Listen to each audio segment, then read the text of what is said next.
Religious violence has devastated the Indonesian territory of Central Sulawesi for more than a decade. Christians and Muslims have attacked and sometimes killed each other, but critics say Muslims are less likely to pay the price for their crimes. Asia correspondent Lucille Talusan has this exclusive report. Days before the sentencing of their brother Edwin, Sustin and Neki Poima expressed worry over his fate. Edwin is one of 17 Christians arrested for the murder of 2 Muslims last September. They allegedly took revenge for the deaths of 3 Catholics whom they believe were unjustly executed for murdering Muslims. We ask the government to make the sentence light. Our parents are already old, and they need Edwin to help our father in the farm. Sustin and Neki feared the worst, that their brother, like the 3 Catholics before him, would also be executed for his crime. That's because many Christians believe Indonesia's justice system favors Muslims over Christians.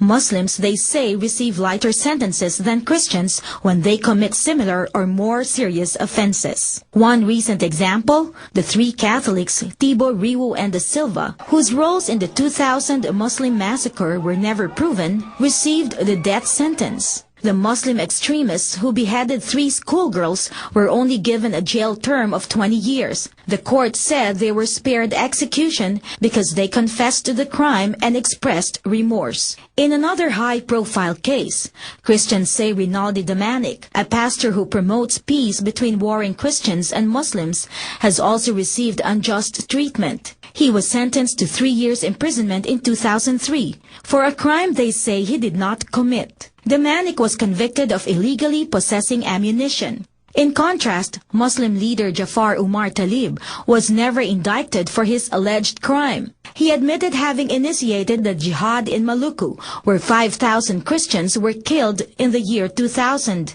In an exclusive interview with CBN News, the Islamic leader said he escaped imprisonment because he had not broken any law.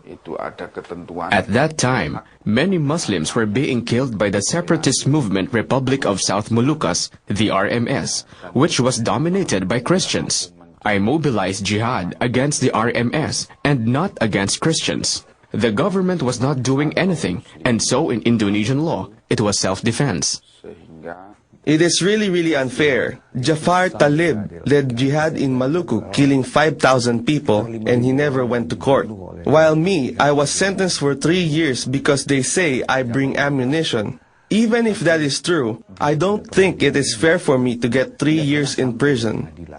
Talib disagrees with the notion that Muslims receive more favorable treatment than Christians in Indonesia's justice system.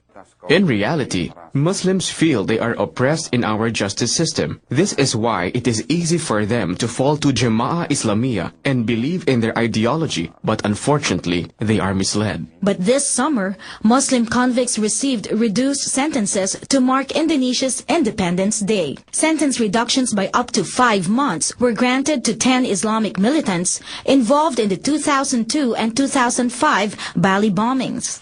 Families of the more than 200 victims wondered why the terrorist sentences were cut when they had only been given 8 to 18 years in the first place. As for Sustin and Neki, they were overjoyed when they recently learned that brother Edwin was spared from the death penalty. A court sentenced him to 14 years in prison instead. God responded to their prayers. Now they say they want their brother to respond to God.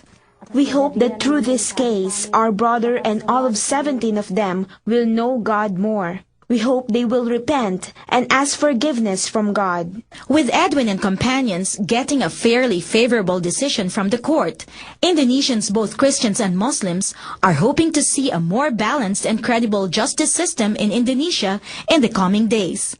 Lucille Talusan, CBN News, Central Sulawesi, Indonesia.